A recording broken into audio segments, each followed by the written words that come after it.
ఒక స్త్రీ ఉంది, అనుకోకుండా వెళ్ళాడు ఒక సేవకుడు. ఆయన దగ్గర ఏమీ లేదంట. ఎవరు? సారెపద్దు ఆయన కూడా సోదరు కదా. వెళ్ళాడు, అమ్మ పెట్టు అన్నం. నాకే ఎందుకు ఎక్కడ పెట్టాలయ్యా? పెట్టాలి, పెడితే చూస్తావు దేవుని యొక్క అద్భుతమేంటో. దేవుడు ఉన్నారా? మరి నీవు నేను మనమందరం కూడా మరి ఎన్ని సమస్యలు వచ్చినా, ఎన్ని ఇబ్బందులు వచ్చినా, ఎన్ని కష్టాలు వచ్చినా కదా, ఎన్ని ఇరుకులు వచ్చినా మనము భక్తితో మరి ఎన్ని ఇబ్బందులు వచ్చినా వాటిని మనము సహించి క్రైస్తవులుగా ఉండాలి. ఎవరిలాగా ఉండాలి? అబ్రహాములాగా మనకు వచ్చిన పరిస్థితులను ఏం చేయాలి? జయించాలి. ఖచ్చితంగా మనం ఏం చేయాలి? జయించాలి. జయించే వ్యక్తులుగా ఉండాలి. అదే ఎబ్రీ పత్రికలో 17వ అధ్యాయం చూద్దాం. ఎబ్రీ పత్రిక క్షమించండి 11వ అధ్యాయం. ఎబ్రీ పత్రిక 11:17. ఎబ్రీ పత్రిక 11:17. అబ్రహాము శోధింపబడి విశ్వాసమును బట్టి అబ్రహాం ఏం చేయబడ్డాడు? శోధింపబడ్డాడు. ఈ శోధన దేని ద్వారా జయించాడట? విశ్వాసము చేత. అబ్రహాము శోధనను జయించింది విశ్వాసము చేత. నీలో నిజమైన విశ్వాసం ఉంటే ఖచ్చితంగా నీవు అబ్రహాము లాగా నీకు పెట్టిన పరీక్షను విజయం పొందుకుంటావు. నీ అన్నదమ్ముల మధ్య నీకు సమస్య, కులము తగాదాల, లేదా పిల్లల మధ్య తల్లిదండ్రులకు తగాదాల కదా, భర్త భార్య మధ్య తగదా కదా, లేదా నీ ఇరుగు పొరుగు వారి మీద నీకు సమస్య, లేదా విద్యార్థులు చదువుకుంటున్నారు, చదువులేని వాడు చదివి వాడిని సూచిస్తుంటాడు. ఈ సమస్యనా కదా, ఎవరి ద్వారా సమస్య? ఇవన్నీ మనలో నుంచి వెళ్ళిపోవాలంటే మనలో భక్తి అనేది, విశ్వాసం అనేది, ఆ శోధన నిలిచి ఓర్పుతో క్రీస్తు మార్గంలో మనం ఉంటే నమ్మకంగా మనకి ఎన్ని సమస్యలు వచ్చినా కూడా దేవుడు తప్పిస్తాడు. యేసుప్రభు దేవుడు పెట్టాడు శోధన, దేవుడే తప్పించాడు. ఎవరికి? అబ్రహాముకి కదా. ఖచ్చితంగా మనం అలాంటి విశ్వాసం మనలో ఉంటే ఏది వచ్చినా దేవుడు తప్పిస్తాడు. అందుకొరకే నాకు బలపెట్టగా శ్రమలో నేను అతనికి తోడై ఉండే దేవుడు. తర్వాత 118వ సంకీర్తన దేవుని వాక్యాన్ని చదువుకుందాం. ఇంకొక వ్యక్తికి శోధన వచ్చింది. ఆ శోధన ఏంటో మనం చూద్దాం. 118వ సంకీర్తన 118వ వచనం. 118:18. యెహోవా నన్ను కఠినముగా శిక్షించను గాని ఆయన నన్ను మరణమునకు అప్పగింపలేదు. చూడండి, యెహోవా నన్ను కఠినముగా శిక్షించను గాని ఆయన నన్ను మరణమునకు అప్పగింపలేదు. క్రైస్తవ జీవితంలో భక్తితో మనం కొనసాగుతుంది. అబ్రహాము లాగా, దావీదు లాగా కష్టాలు, సమస్యలు, ఇబ్బందులు, నిందలు, అవమానాలు వస్తూ ఉంటాయి. వాటిని ఏం చేయాలి? మనము భక్తితో దేవుని వాక్యమును ఓర్పుతో గైకొనాలి. ఏం చేయాలంట? ప్రార్థన నీలో ఉండాలి, విశ్వాసం నీలో ఉండాలి. వాక్యమైనటువంటి ఆయుధం నీ దగ్గర ఉండాలి. ప్రార్థన అనే ఆయుధం నీలో ఉండాలి. విశ్వాసం అనే ఆయుధం నీ దగ్గర ఉండాలి. ఉంటే ఎన్ని సమస్యలు వచ్చినా, ఎన్ని కష్టాలు వచ్చినా, ఎన్ని ఇబ్బందులు వచ్చినా కదా, మనలో నుంచి దేవుడు వాటిని తీసివేస్తాడు. ఖచ్చితంగా తీసివేస్తాడు. ఈ దేవుడు గొప్ప దేవుడు, నీకు సహాయం చేసే దేవుడు, ఈ నాదుకునే దేవుడు కదా. చూద్దాం, చూడండి. యెహోవా నన్ను, అక్కడ రాయబడిన మాట చిన్న మాట కాదు, కఠినమైనటువంటి శ్రమలు, కఠినముగా శిక్షించేమో. కఠినము చూడండి, కఠినము అంటే ఎంత గొప్ప శ్రమను. కానీ నేను మరణము దేవుడు మరణ పాలు చేయలేదు. కఠినమైన శ్రమలు వచ్చిన దేవుడు తప్పకుండా కాపాడాడు. ఎంత భయంకరమైన శ్రమలు వచ్చాయట ఈ భక్తుడికి, దావీదు మహారాజుకి. కఠినమైన శ్రమలు చూడండి. మనకి అంతకంటే గొప్ప శ్రమ ఏమి రావు. వస్తాయి ఏమన్నా? అలాంటి శ్రమలు నాకు రావు కదా. తప్పు చేస్తేనే ఎవరిదో వస్తాయి, మంచిగుంటే అసలు శ్రమ రాదు. నిజంగా నేను అనుకుంటా, మనం మంచిగా ఉన్నామంటే ఇప్పుడైతే శ్రమ లేవు. నీలో ఏమైనా తప్పుంటేనే శ్రమ వచ్చింది. నిజంగా నువ్వు నీ భార్య దగ్గర కదా, భర్త మంచిగా ఉంటే శ్రమ రాదు. భర్త కూడా భార్య దగ్గర మంచిగా ఉంటే శ్రమనే రానే. ఎవరు ఓవర్ యాక్షన్ చేస్తే వచ్చేది శ్రమ. అంతే కదా, భార్య భర్తలు కదా, భార్య కానీ భర్త కానీ. తర్వాత పిల్లలు కానీ తల్లిదండ్రుల ద్వారా శోధ రాదు. తల్లిదండ్రుల ద్వారా పిల్లలకు శోధ రాదు. మనలో విధేయత అనేది, క్రమం అనేది ఉంటే, డిసిప్లిన్ ఉంటే తల్లిదండ్రుల ద్వారా పిల్లలకు రాదు, పిల్లల ద్వారా కూడా తల్లిదండ్రులకు రాదు. ఆ శ్రమలకు పోయాయి. దేవుడు మనకి ఇప్పుడు ఆయన వచ్చి లోకంలో ప్రాణం పెట్టిన తర్వాత దేవుడు మనకు సుఖము సంతోషం ఇచ్చారు. కాబట్టి మన దేవుళ్ళారా, ఈ శ్రమలేనంత పెద్ద శ్రమలే కాదు. కాబట్టి మనము ఏం చేయాలి? క్రీస్తులో ఈ చిన్న శ్రమలో మనం జయించలేమా? మనం అనుకుంటాం, అయ్యో నాకు ఇంత పెద్ద శ్రమ వచ్చారు, నాకు ఇంత పెద్ద కష్టం వచ్చారు, అవే చూస్తే ఏమంత శూన్యమే వస్తుంది. కాబట్టి దేవుని ద్వారా మరి నీకు నేను మనమందరం కూడా క్రీస్తులో చాలా నమ్మకస్తులుగా కదా, చాలా భక్తిని, చాలా విశ్వాసాన్ని, చాలా ప్రార్థన మనలో ఉంటే మరి ఈ చిన్న సమస్యను దేవుడు తప్పించి కాపాడి పోషించి సంరక్షించే దేవుడై ఉన్నాడు. యెహోవాను కఠినంగా శిక్షించాడు. కానీ ఆయన అంటే అక్కడ ఆ భక్తుడికి ఏ శ్రమలు వచ్చాయంట? కఠినమైన శ్రమ. మరి ఆ శ్రమలు వచ్చినప్పుడు ఏం చేయబడ్డాడు? 91వ సంకీర్తన మనం చదివాం. అదే విధంగానే 25వ సంకీర్తనలో 18 మనం చూస్తాం. ఇంకొక మాట కూడా 91వ సంకీర్తనలో మనం చూసాం. అక్కడ ఏమైనా రాయబడింది? ప్రార్థన చేస్తే శ్రమ కాకుండా ఆ పద్ధతిని మనం చదివాం. అదే విధంగా ఇక్కడ కూడా మనం చూస్తున్నాము. 25వ సంకీర్తన 18. నా బాధను, నా వేదనను కనుగొనను. చాలు. ఇక్కడ భక్తుడు ఏమంటున్నాడో చూడండి. దేవుని వాక్యాన్ని మనము చూస్తే నా బాధను, నా వేదనను కనుగొనము. నా బాధ, నా వేదన. ఈ భక్తుడు అంటున్నాడు, కీర్తనకారుడు దావీదు అన్నాడు, యెహోవా నన్ను కఠినంగా శిక్షించాడు, ఇలాంటి శ్రమ నాకు వచ్చాయన్నాడు. ఇక్కడ కూడా అంటున్నాడు, భక్తితో కొనసాగుతూ ఉంటే నాకు బాధలు వస్తున్నాయి, వేదనలు వస్తున్నాయి. ఎవరికి వచ్చాయి ఈ కష్టాలు, ఈ వేదన, ఈ బాధ, ఈ కఠినమైన శ్రమలు? భక్తుడైనా దావీదుకి ఇలాంటి శ్రమలు వచ్చాయి.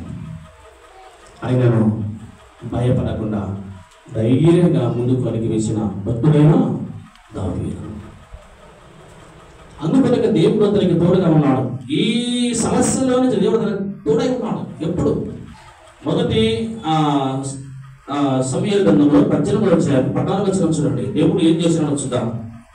మొదటి సమూయేలు గ్రంథము 18:14. మరియు దావీదు సమస్త విషయంలో సుబుద్ధి కలిగి ప్రవర్తింపగా దేవుడు అతనికి తోడుగా ఉండేను. కఠినమైన శ్రమలు వచ్చాయంట, వేదన, భయంకరమైన వేదనలు వచ్చాయంట, భయంకరమైనటువంటి కదా నిందలు, అవమానాలు వచ్చాయంట. కానీ మంచిగా ప్రవర్తించిన కారణాలను బట్టి దేవుడు అతనికి ఈ శ్రమలలో తోడుగా ఉన్నాడు. సుబుద్ధి కలిగి ప్రవర్తించాడు. ఎన్ని శ్రమలు వచ్చినా, ఎన్ని కష్టాలు వచ్చినా, ఎన్ని నిందలు, అవమానాలు వచ్చినా మంచి బుద్ధి కలిగి, క్రీస్తులో మంచి భక్తి కలిగి సంపాదించాడు. కాబట్టి ఈ శ్రమలన్నీ కూడా రాకుండా దేవుడు అతనికి తోడుగా, అంటే వీటన్నిటిని తప్పించడానికి దేవుడు ఏం చేసినాట? తోడుగా ఉండేను. సమస్త విషయంలో దావీదు సుబుద్ధి కలిగి ప్రవర్తింపగా దేవుడైన యెహోవా అతనికి తోడుగా ఉండేను. ఆ విధంగా మనం ఉన్నారు. మరి ఎన్ని కష్టాలు వచ్చినా, ఎన్ని శోధనలు ఎదురైనా, ఎన్ని కష్టాలు వచ్చినా, ఎన్ని శోధనలు ఎదురైనా, విడువను ఎడబాయను కడదాకా నీవు ఆయింటి వాడవు యేసయ్యను వెంబడింతుము నీవు ఆయింటి వాడవు యేసయ్యను వెంబడింతుము ఎన్ని కష్టాలు వచ్చినా ఎన్ని శోధనలు ఎదురైనా ఎన్ని కష్టాలు వచ్చినా ఎన్ని శోధనలు ఎదురైనా విడువను ఎడబాయను కలదాకా నీవు ఆయింటి వాడవు యేసయ్యను వెంబడింతుము. ఏం చేయాలి మనము? ఎన్ని కష్టాలు ఎన్ని సమస్యలు ఎన్ని ఇబ్బందులు వచ్చినానో ఏం చేయాలంటే దేవుడిని వెంబడించాలి. వెంబడించే వ్యక్తులుగా ఉండాలి. మొట్టమొదటిగా అబ్రహాం భయంకరమైన పరిశోధనలు వచ్చాయి, జయించాడు. తర్వాత దావీదు కఠినమైన శ్రమలు వచ్చాయి, జయించాడు. ఇంకొక వ్యక్తిని మనం జ్ఞాపకం చేసుకుందాం. మనకందరికీ తెలిసిన వ్యక్తి యోబు గ్రంథము 23వ అధ్యాయము 10వ వచనము. యోబు గ్రంథము 23వ అధ్యాయము 10వ వచనము.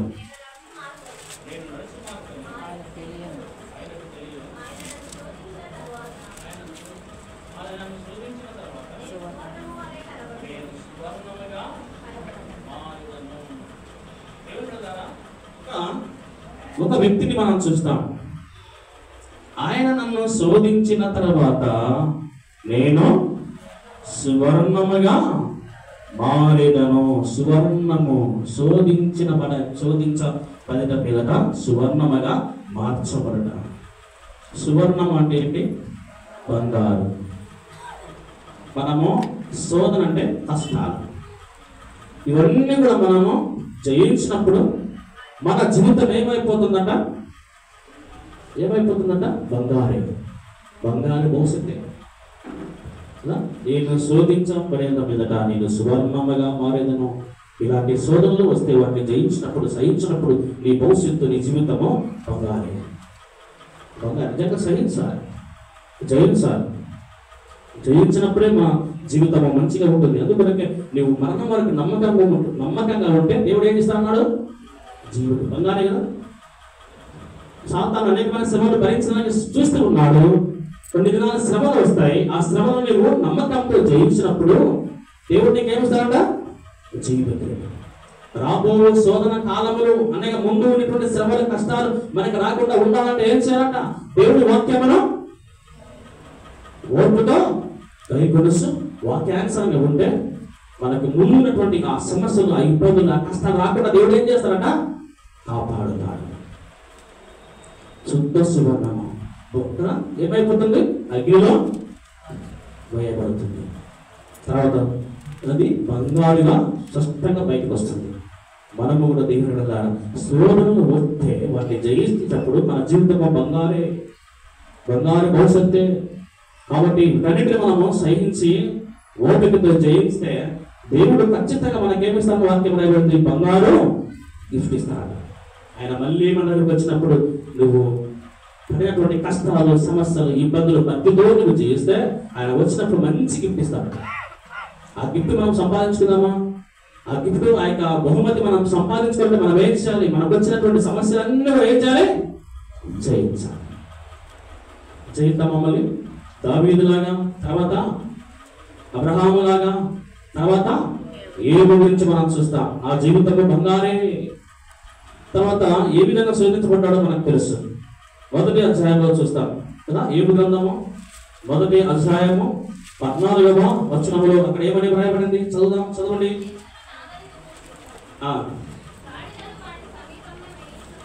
దేవుని వాక్యాన్ని మనం చూస్తున్నా. ఆయనకు వచ్చినటువంటి సమస్యలన్నీ కూడా ఎంత కాదు. చివరిగా మనం చూద్దాం. చివరి వచ్చిన 21వ వచనం చదువుదాం. నేను నా తల్లి గర్భములో నుండి దిగంబరినై వచ్చి తిని దిగంబరినై అక్కడికి తిరిగి వెళ్ళేదను. యెహోవా ఇచ్చెను, యెహోవా తీసుకొని పోయెను. యెహోవా నామమునకు స్తుతి కలుగును గాక. యెహోవా నామమునకు స్తుతి కలుగును గాక. 14 నుంచి 19 వచనాలు చూస్తే ఆయనకు వచ్చినవన్నీ పోయాయి కదా. ఏమేమి ఉన్నాయో అవన్నీ తీసుకున్నాడు. సాతాను భయంకరంగా శోధించాడు. ఎవరిని? యోగును. దేవుని వల్ల ఇంటి పరీక్షను చేయించాడు భక్తుడైన యోగు. అందుకొరకే ఆయనకు అన్ని భయంకరమైన కష్టాలు వచ్చి ఉన్నాయన్నీ కూడా పోయినాయట. మనం ఏం చేస్తామంటే కదా, ఒక్క బిడ్డ చనిపోతే ఎంత బాధపడతాం కదా, తర్వాత మనకు రోగం వస్తే బాధపడతాం, తర్వాత వ్యాధి వస్తే బాధపడతాం కదా, చిన్న చిన్న సమస్యలు వస్తే బాధపడతాం. కానీ భక్తులని ఏమో తనకిచ్చినటువంటి సమస్తమంతా కూడా నాశనమైంది. బస్సులు పోయాయి, వారి బిడ్డలు పోయారు కదా, తనకున్న ఆస్తి చల్లా చెదరైపోయింది. అట్టి సందర్భంలో ఏమో ఉన్నమాట, యెహోవా ఇచ్చును తీసుకోవాలి. మనం ఆ విధంగా అంటామా? దేవుడునైనా ఈ ప్రార్థన ఇవ్వద్దు కదా, ఈ దేవుడు ఇవ్వద్దు అంటాం. నిజంగా అది క్రైస్తవ జీవితం కాదు. దేవుని మార్గంలోనే ఉంటున్నప్పుడు నిందలు, అవమానాలు, కష్టాలు, సమస్యలు వస్తాయి. ఏపుడు మనం చూస్తే ఏపు పిల్లల ద్వారా నిందలపడ్డాడు, తన స్నేహితుల ద్వారా నిందలపడ్డాడు, ఇరుగు పొరుగు వారి ద్వారా ఆయన భయంకరంగా దూషించారు, తన ఇంట్లో వారే ఆయన దూషించారు. ఆయనను వాటన్నింటినీ సహించారు. నిందలు, అవమానాలు, కష్టాలు అన్నీ సహించిన ఏపు కదా. అందుకొరకే యెహోవా ఇచ్చును, యెహోవా తీసుకున్నాడు. ఆ కష్టంలో కూడా ఏం చేశాడు? దేవుణ్ణి స్తుతించాడు. మనం కష్టాలు దేవుడిని కనపరుస్తామా? కనపరుస్తాం కదా. ఒకవేళ మన సంఘాల్లో కొన్ని సమస్యలు ఉంటాయి కదా. పరిస్థితి దినం ఈరోజు ఒక సంఘానికి పాస్టర్గా ఉన్నాను. ఆ సంఘంలో అదే రోజు ఒక ఆయన చనిపోయాడు. ఆదివారమే చనిపోయాడు. అప్పుడు మరి ఏం చేయాలి? ప్రతి ప్రార్థన రాత్రి చనిపోయినాడు, పొద్దున పెట్టేసి అయిపోతుంది. ఏం చేశారు? ప్రార్థనే బంద్ చేశారు ఆదివారం. ఎందుకయ్యా? ఆయన సంఘ పెద్ద, ఇంకా ఆరాధన లేదు, ఏం లేదు. చూడండి ఎట్లున్నారు మన పెద్దలు, మన సంఘాలు. రాత్రి చనిపోయిన వ్యక్తిని పొద్దున పెట్టేసి ప్రార్థన జరపచ్చు. ఆయన సంఘ పెద్ద మూల స్తంభంలో తిరిగి అది బ్రతికినప్పుడు కూడా సరిగ్గా లేదు ఆయన పరిస్థితి. సంఘానికి ఇబ్బంది, చనిపోయినప్పుడు కూడా సంఘానికి ఇబ్బందిగా చనిపోయాడు. ఇట్లుంటారు కొంతమంది కదా. చూడండి దేవుడు ఉంటారా? బ్రతికినప్పుడు సంఘంలో మర్చిపోయాడు ఆయన, చనిపోయినప్పుడైనా ప్రాణం జరుగుతుంది. ఆదివారం అంటే ఆదివారం, ఆయన చనిపోయినప్పుడు ఆదివారం పోతే ఎంత నష్టమైపోతున్నాం మంచి. అలాంటి భక్తులుగా మనం ఉండకూడదు. దేవుడిని విడగారా ఇంకో చోట్ల క్రిస్మస్ రోజు మంచి చనిపోయాడు. చూడండి, ప్రార్థనే వద్దన్నారు. మరి ఇలాంటి క్రైస్తవము, ఇలాంటి సంఘాలు, ఇలాంటి భక్తి ఏమన్నాడు? ఏమన్నాడమ్మా? తనకున్నటువంటి ఒక్కరుగా చనిపోయింది. 3 కుమార్తెలు, 7 వాళ్ళతో పాటు ఏమయ్యాయి? ఒంటెలు, ఏనుగులు, పశువులు, వారి ఆస్తి ఏమైంది? చెల్లాచెదరైంది. దేవుని విడలారా, అట్టి సందర్భంలో ప్రార్థనకి రాను అన్నాడా? ఏమో చర్చకి రానన్నాడా? ఏం చేశారు అక్కడ? అట్టి కష్టంలో కూడా ప్రార్థన చేసిన ఏపు, దేవుణ్ణి స్తుతించిన ఏపు, యెహోవా ఇచ్చిన, యెహోవా తీసుకుని పోయాడు. చూడండి, ఆ సందర్భంలో కూడా మందిరానికి వచ్చి ప్రార్థన చేశాడు భక్తుడైన ఏపు. మరి మనం చేస్తామా? వద్దు బాబు కదా అంటాం. అది మంచిది కాదు, నిజమైన క్రైస్తవం కాదు. దేవునికి మనము ప్రాముఖ్యత ఇవ్వాలి, మనసులకు కాదు. నిజమైన క్రైస్తవం అయితే దేవునికి ప్రాముఖ్యత ఇవ్వాలి మనం. తర్వాత ఇంకొక సంఘం సేవ చేస్తున్నాము. సేవ చేస్తుంటే వాళ్ళు ఏం చెప్పారంటే 1 గంట దాటితే స్మాల్ చేయకూడదు, 1 గంట లోపల పెట్టాలి. ఇది మన ఆచారం. ఏమిరా బాబు, 1 గంట ఒకటి, 2 ఒకటి, 3 ఒకటి, అంతా ఒకటే కదా అంటే అది కాదయ్యా, మంచిది కాదు. 1 గంట దాటితే మధ్యాహ్నం సమాజ్ చేయకూడదు. సరే, రాత్రి చనిపోయినా ఆయన ప్రార్థన 10 గంటలకు కదా, 10 గంటల లోపు మనం సమాజ్ చేద్దామని చెప్తున్నాం. అయ్యా వద్దయ్యా, వాళ్ళు మనుషులు కాదు కదా. ఒకవేళ చేస్తే సంఘం 2 అవుతుంది.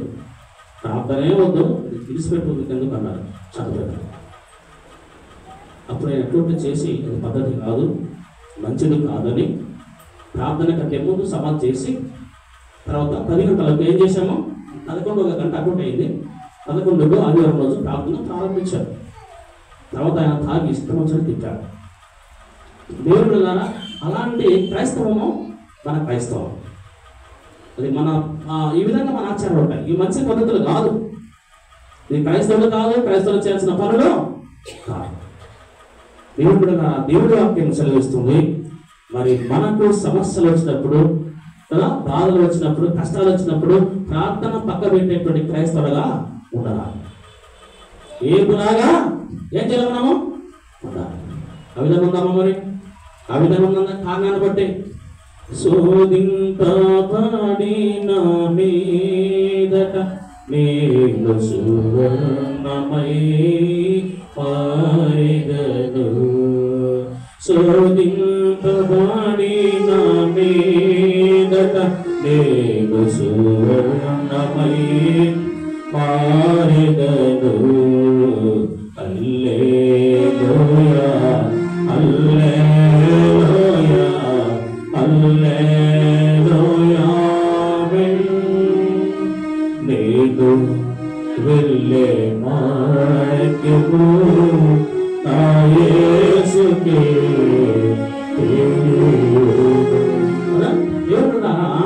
మరి ఎన్ని సమస్యలు వచ్చినా ఏపులాగా నాకు ఎన్ని కష్టాలు వస్తే అంత జీవితమో నా జీవితమో సువర్ణమే, నేను ఎంత శోధించబడితే నా జీవితమో సువర్ణమే అన్నాడు.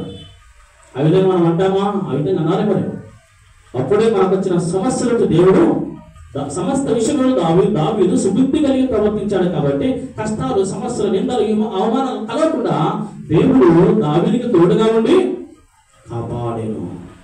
దావీదుకి వచ్చిన కష్టాలు ఏంటి? నా వేదన, నా బాధ, కఠినమైన శ్రమ. చూడండి, అన్ని సందర్భంలో మంచిగా ప్రవర్తించాడు, చెరలేదు, తొలగిపోలేదు, క్రైస్తవ జీవితాన్ని మానుకోలేదు. దేవుని యొక్క భక్తిలో ఉండడం అతను అశ్రద్ధ చేయలేదు. నాకు ఎన్ని సమస్యలు వచ్చినా నా దేవుని విడిచిపెట్టను. దావీదులాగా మనము ముందుకు అడుగు వేసే క్రైస్తవులుగా ఉండాలి. తర్వాత ఇంకొక వ్యక్తిని మనం జ్ఞాపకం చేసుకుందాం. మా వ్యక్తిని జ్ఞాపకం చేసుకున్న దేవుని వాక్యాన్ని ముగింపు చేసుకుందాం. అపొస్తలుల కార్యములు ప్రస్తుత లేఖన భాగంలో నుంచి 2వ కొరింథీ పత్రిక 7వ అధ్యాయం, 2వ కొరింథీ పత్రిక 7వ అధ్యాయం, 2వ కొరింథీ పత్రిక 7వ అధ్యాయము 5వ వచనం. 2వ కొరింథీ పత్రిక 7:5. 2వ కొరింథీ పత్రికలో 7వ అధ్యాయము 5వ వచనంలో మనం చూస్తున్నాం. మేము మాసిదోనియాకు వచ్చినప్పుడు మా శరీరము ఏమాత్రమును విశ్రాంతి పొందలేదు, ఎటు పోయినను మాకు శ్రమయే కలిగిన, వెలుపట పోరాటములు, లోపట భయములు ఉండేను. దేవుని వాక్యాన్ని స్పష్టంగా మనం చూస్తున్నాము. మేము మాసిదోనియాకు వచ్చినప్పుడు మా శరీరము ఏమాత్రము విశ్రాంతి పొందలేదు. దేవుని యొక్క సేవ చేస్తున్న మేము ఎప్పుడు కూడా విశ్రాంతి తీసుకోలేదు. కానీ సేవ చేస్తున్నటువంటి మాకు ఎటు పోయినను శ్రమయే, ఎటు పోయినను పోరాటములు, భయములు కలిగిన. చూడండి, శ్రమలు, పోరాటాలు, భయాలు ఇవన్నీ మేము ఎరిగి ఉన్నాం, ఇవన్నీ మేము అనుభవించాం. దేవుని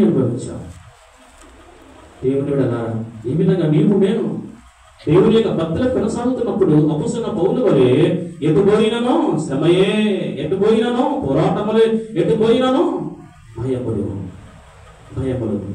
ఇవన్నీ సహించి జయించాలి. ఇవన్నీ మనం ఎక్కడ వెళ్ళినా కూడా శ్రమలు, కష్టాలు, బాధలే. పౌలు అంటున్నాడు ఆ మాట, మనకు కూడా అలాంటివి రావచ్చు. ఎక్కడన్నా వెళ్ళు సమస్య అంటాం కదా. కానీ వీటిని మనము పౌరులాగా జయించిన వ్యక్తులుగా ఉండాలి. గలతీ పత్రికలో 2:20. అదే గలతీ పత్రిక 2వ అధ్యాయము 20 వచనం చూద్దాం. 2వ అధ్యాయము 20 వచనం. నేను క్రీస్తుతో కూడా సిలువ వేయబడి ఉన్నాను. చాలు. సిలువ అంటే ఏంటి? సిలువ అంటే ఏంటమ్మా? వెరీ గుడ్ శ్యామ్ చక్కగా చెప్పాడు. సిలువ అంటే శ్రమ కదా. మరి ఈ శ్రమలు మనకు వస్తాయి. అందుకొరకే నేను క్రీస్తుతో కూడా సిలువ వేయబడి ఉన్నాను. చూడండి, సిలువ వేయబడి ఉన్నాడంటే ఎంత శ్రమలు వచ్చాయో అపోస్తలుడైన పౌలు కదా. నేను క్రీస్తుతో కూడా సిలువ వేయబడి ఉన్నాను. అదేవిధంగానే పరిశుద్ధ గ్రంథంలో మనం చూస్తున్నాము.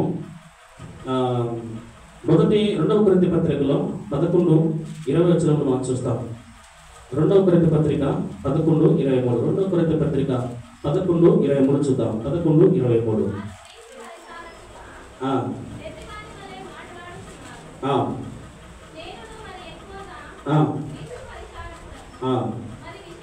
మరి విశేషముగా ప్రయాసపడి తిని మరి అనేక పర్యాయములను చిరసార్లు ఉంటిని, అపరిమితముగా దెబ్బలు తింటిని, అనేక మారులు ప్రాణాపాయములు ఉంటిని, యూదుల చేత 5 మారులు ఒకటి తక్కువ 40 దెబ్బలు తింటిని, 3 మారు బెత్తములతో కొట్టబడితిని, ఒకసారి రాళ్లతో కొట్టబడితిని, 3 మారు ఊడ పగిలి శ్రమ పడితిని, ఒక రాత్రి పగలు సముద్రములో గడిపితిని, అనేక పర్యాయములు ప్రయాణములోను, నదులమైన ఆపదల్లోను, దొంగల వలన ఆపదల్లోను, నా స్వజనులైన ఆపదల్లోను, అన్యజనులైన ఆపదల్లోను, పట్టణమైన ఆపదల్లోను, అరణ్యము ఆపదల్లోను, సముద్రము ఆపదల్లోను, కపట సహోదరులని ఆపదల్లోను ఉండేనే. చాలు. ఇవన్నీ ఎవరన్నారు ఇక్కడ? ఇవన్నీ ఎవరన్నారమ్మా? పౌలు. పౌలు ఏం చేస్తున్నాడు? మళ్ళా వ్యాపారం చేస్తున్నాడా? బిజినెస్ డబ్బులు సంపాదించుకొని ఇల్లు కట్టుకుంటున్నాడా కదా? ఉద్యోగాలు తీసుకుంటున్నాడా? పౌలు ఏం చేస్తున్నాడు? ఆయన ఇల్లు బాగా ఉంది, నేను కూడా ఆ విధంగా ఇల్లు కట్టుకుంటున్నాడా పౌలు కదా? ఆమె అందంగా ఉంది, నేను కూడా అందంగా ఉండాలన్నాడా? ఏమన్నాడు పౌలు? ఏం చేస్తున్నాడు పౌలు? పౌలు యొక్క వృత్తి ఏంటి? సేవ. పేరాలు కరెక్ట్, కానీ అన్నిటికంటే ఆయన సేవ. నమ్ముకున్న తర్వాత సేవ సేవ సేవ సేవ. ఆ సేవను కొనసాగుతున్నప్పుడు దేవుణ్ణి విడదాగా ఆయన యొక్క సమస్యను అక్కడ మనం చూస్తున్నాం. అనేక రీతిగా నేను నిందలు, అవమానాలు, కష్టాలు, సమస్యలు భరిస్తే నా స్వజనుల వలన నేను నిందలు భరించాను కదా. ఇరుగు పొరుగు వారి మధ్య నిందలు, అవమానాలు భరించాను. సేవ చేస్తుంటే అనేక పర్యాయములను దూషించి కొట్టి హింసించారు. ఇవన్నీ కూడా నేను సహిస్తే పౌలులాగా మనము కూడా సేవలో లేదా భక్తులు కొనసాగుతుంటే విశ్వాసముతో మన భక్తిని కాపాడుకొని ఉన్నప్పుడు అనుకోకుండా మనకు సమస్యలు వస్తుంటాయి. పౌలుకు వచ్చినట్లు వాటన్నింటిని మనం ఏం చేయాలి? పౌలులాగా సహించాలి. నేను క్రీస్తుతో కూడా సిలువ వేయబడున్నానంటే నేను చెప్పండి ఎంత శ్రమ ఉంటాను కదా. అదేవిధంగానే తిమోతి పత్రికలో మాట చదివి ముగింపు చేసుకుందాం. పరిశుద్ధ గ్రంథంలో పౌలు ఇంకా చక్కగా మనం చూస్తున్నాం. తిమోతి పత్రికలో ఆయన అన్నటువంటి మాటలు మనం చూస్తే, నేను అనేక రీతులుగా మరి పోరాటములు, భయములు కలిగను, అట్టి సందర్భంలో నుంచి మా దేవుడు తప్పించి రక్షించాడు అన్నట్టుగా మనం చూస్తున్నాం. మరి నీవు నేను మనమంతరము కూడా వాటి సమస్యల నుండి, అట్టి కష్టాల నుండి, అట్టి ఇబ్బందుల నుంచి ముందుకు అడుగు వేసేవారిగా ఉండాలి. చివరి అధ్యాయంలో మనం చూస్తాం. 2వ తిమోతి పత్రికలో చివరి అధ్యాయములో చివరి అధ్యాయం 2వ తిమోతి పత్రిక చివరి అధ్యాయము 7వ వచనం చూద్దాం. 7వ వచనం, మంచి పోరాటము పోరాడితిని, నా పరుగు పరమర్చించితిని, విశ్వాసము కాపాడుకుంటుని, ఇక మీదట నా కొరకు ఏముంచబడిందంట? నీతి కిరీటము. చూడండి, దేవుని ఆ కొరింథీ పత్రికలో మనం చూస్తే ఆయన భయంకరంగా శ్రమలు పడ్డాడు, కష్టాలు పడ్డాడు, యుద్ధం లేదు కదా, రాత్రి మొదలు కష్టాలు, సమస్యలు అన్నాడు. ఇవన్నీ నేను గడిపితిని అన్నాడు. దేవుని కొరకు గడిపాడవన్నీ, దేవుని సేవలో అవన్నీ సహించాలని గడిపాడు. ఆయన తలుచుకుంటే ఏమైనా చేయగలడు. అదే మాట అన్నాడు, ఆయన తలుచుకుంటే ఏమైనా చేసే శక్తి ఆయన దగ్గర ఉంది. ఇంకొక మాటలో మనం చూస్తే, నేను పరలోకపు నపుంసకుడు అన్నాడు. ఎవరు? అపోస్తలుడైన పౌలు. నపుంసకులు అంటే చూడండి ఎంత తగ్గించుకున్నాడు. పరలోకపు నపుంసకుడు, ఎంత పరాక్రమంతుడు. యేసు ప్రభు నమ్ముకున్న తర్వాత ఎంత తగ్గింపు, ఎంత సహనం, ఎంత ఓపిక వచ్చింది వచ్చిన. ఆ విధంగా మనం ఉంటామా? ఉండలేము కదా. ఆయన సాక్ష్యం ఇచ్చాడు. ఏమన్నా సాక్ష్యం ఇచ్చాడు? ఆయన పరాక్రమాన్ని గురించి వర్ణిస్తున్నాడు కదా. నేను ఈ విధంగా ఉన్నాను ఫస్ట్ అంటున్నాడు. ఎక్కడ ఉన్నాడు అన్నమాట? మొదటి అధ్యాయం 12వ వచనం మనం చూస్తే, పూర్వము నేను దూషకుడు, హింసకుడు, హానికరుడు. చూడండి ఆయన పరాక్రమం ఎటువంటి చూడండి. కానీ యేసు ప్రభుని నమ్ముకున్న తర్వాత యేసు క్రీస్తులాగా జీవించాడు. అంత పరాక్రమంతుడు, తగ్గించుకున్నాడు, సహించాడు. శ్రమలో ఉన్న కష్టాలను వీటన్నిటిని పౌలు సహించాను. దేవుని వల్ల మరి ఈ విధంగా నీకు నేను ఉండడానికి సిద్ధపడదాం. చివరిగా ఒక మాట, మత్తయి సువార్త 26:41 వచనం చదువుకుని దేవుని వాక్యాన్ని ముగింపు చేసుకుందాం. మత్తయి సువార్త 26వ అధ్యాయము 41వ వచనం చదువుదాం. 26:41. మీరు శోధనలో ప్రవేశింపకుండానట్లు మెలకువ కలిగి ఏం చేయాలంట? ప్రార్థన. చాలు. ముందుగా మనం చూస్తాము, కష్టాలు సమస్య రాకుండా ఉండాలంటే ఏం చేయాలా? ప్రార్థన చేయాలి. తర్వాత విశ్వాసం ఉండాలి. తర్వాత ఏముండాలి? వాక్యము.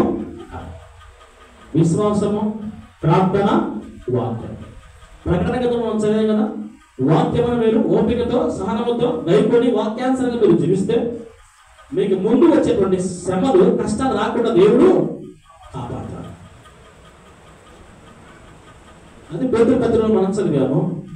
మీరు వాటన్నిటిని మన విశ్వాసముతో మీరు సహించినప్పుడు, దేవుడు వచ్చినప్పుడు, ఆయన ప్రత్యక్షంగా ఉన్నప్పుడు ఆయన మీకు ఏమిస్తారంట? ఆయన మీకు ముట్టును, ఘనతయు, గిఫ్ట్, బహుమతి ఇస్తారంట. వీటిని మనము విశ్వాసంతో సహించినప్పుడు ఈ శ్రమలు, ఈ కష్టాలు, ఈ బాధ.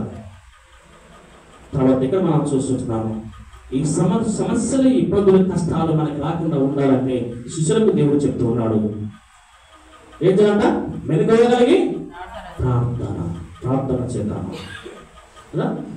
ప్రార్థన చేద్దాం. అటు ప్రార్థన నీళ్ళు ఉంటే నీకు ఏ సమస్య రాదు, ఏ కష్టమో, ఏ ఇబ్బంది ఏమి రాదని వాక్యం సెలవిస్తుంది. ఈ విధంగా మరి ఇలాంటి సమస్యలు, కష్టాలు, నిందలు, అవమానాలు భరించిన వ్యక్తులను మనం జ్ఞాపకం చేసుకున్నాం. మొట్టమొదటి భక్తులు ఎవరు? అబ్రహామును జ్ఞాపకం చేసుకున్నాం. రెండవ భక్తులు ఎవరు? దావీదు. మూడవ వ్యక్తి ఎవరు? యోబు. నాలుగవ వ్యక్తి అపోస్తలుడైన పౌలు. పౌలు దేని విషయంలో కష్టాలు అనుభవించాడు? దేవుని సేవ చేయగలరు కదా. తర్వాత సాతానుడు ఎవరి ద్వారా కష్టాలు భరించాడు? ఎవరు అతనికి కష్టాలు పెట్టారు? యోబు. తర్వాత అబ్రహామును ఎవరు శోధించారు? ఎవరు? దేవుడు. తర్వాత దావీదు కూడా కష్టాలు వచ్చాయి. దేని ద్వారా వచ్చాయి? దావీదు కూడా కష్టాలు వచ్చాయి. మనలాగా విశ్వాసముతో కొనసాగుతున్నాడు, మనలాగా భక్తి కలిగి ఉన్నాడు కదా. తమంతట తామే ఆయన మీద పడుతూ ఉన్నాయి. కానీ అట్టి సమస్యల్లో దావీదు వెనుకడుగు వేయకుండా ముందుకు అడుగు వేశాడు, శుద్ధి కలిగి ప్రవర్తించాడు. కొన్ని సమస్యలు, కొన్ని సందర్భాల్లో చూస్తే తప్పు చేసినాడు, భయంకరమైన సమస్య వచ్చి పడింది. ఎవరికి? దావీదు. తప్పు చేసినప్పుడు భయంకర సమస్య వచ్చింది. నువ్వు ఏం తప్పు చేసినావు, దాని వరకు ఈ సమస్య, ఈ ఇబ్బంది, ఈ నింద అంటారు కదా. దేవుడు దావీదుకు ఆ సమస్య వచ్చింది. కానీ ఆ సమస్యను అధిగమించడానికి దావీదు ఎంత ప్రార్థన చేశాడు కదా. అందువల్లకి ప్రార్థన చేస్తే ఏ శ్రమలు 51వ సంకీర్తన అదే కదా. 51వ సంకీర్తన అంతా ఎంత భక్తులతో ప్రార్థన చేశాడు. మనం కూడా అతి ప్రార్థన కలిగి ఉంటే, క్రైస్తవ జీవితంలో క్రీస్తును కలిగిన మనము అతి ప్రార్థన మనలో ఉంటే దేవుడి దగ్గర నుంచి మనకి కష్టాలు రావు, ఏ సమస్యలు రావు, ఏ నిందలు, ఏ అవమానాలు కలగకుండా దేవుడు దావీదుకి తోడుగా ఉన్నట్లు మనకు కూడా తోడుగా ఉంటాడు. కాబట్టి మరి వీటన్నిటిని మనం జయిద్దాం. ఈ శ్రమలు ఎవరికి వస్తాయి? జంతువులకు వస్తాయి కదా. జంతువులు రావు కదా, మనుషులకి వస్తాయి. జంతువులకు ఎందుకు రావు? ఇవన్నీ వస్తూ ఉంటాయి, పోతుంటాయి. ఇవన్నీ మనకి పెద్ద అగాధం ఏం కాదు, మనుషులకి వచ్చేది. కాబట్టి ఏం చేయాలి మనము? వీటన్నిటిని మరణం వరకు సహించి వాటిని జయిస్తే జీవ కిరీటాన్ని, మరణం వరకు నమ్మకంగా ఈ శ్రమను జయించు, నీకు జీవ కిరీటం ఇస్తాడని దేవుని వాక్యం సెలవిస్తుంది. అంటే ఈ శ్రమలను, కష్టాలు, నిందలు, అవమానాలు ఎన్ని వచ్చినా జయిద్దాం. రాబో ముందు ఉన్నటువంటి సమస్యలు మనము కాపాడుకుందాం. అటు కృప భాగ్యము పరిశుద్ధాత్మ దేవుడు క్రైస్తవ జీవితంలో విశ్వాసంతో కొనసాగుతున్నప్పుడు దేవుడు మీకు అన్ని సమస్యలు రాకుండా మీ జీవితాలకు, మీ కుటుంబాలకు దేవుడు కాపుదల, భద్రత ఇవ్వాలని కోరుకోవచ్చు. దేవుడు మిమ్మల్ని సాతానిక అపవాది క్రియల నుంచి లయం చేసి మీ కుటుంబాలకు నెమ్మది ఇవ్వాలని కోరుకోవచ్చు. ఇటు మాటల ద్వారా మిమ్మల్ని బలపరుస్తూ ముగిస్తున్నాను. అటు కృప భాగ్యము మీకు, మీ కుటుంబాలకు సమస్త మీ కష్టాయుధానికి పరిశుద్ధాత్మ దేవుడు తోడుగా ఉండి కాపాడి పోషించి సంరక్షించుగాక. ప్రార్థన చేద్దాం.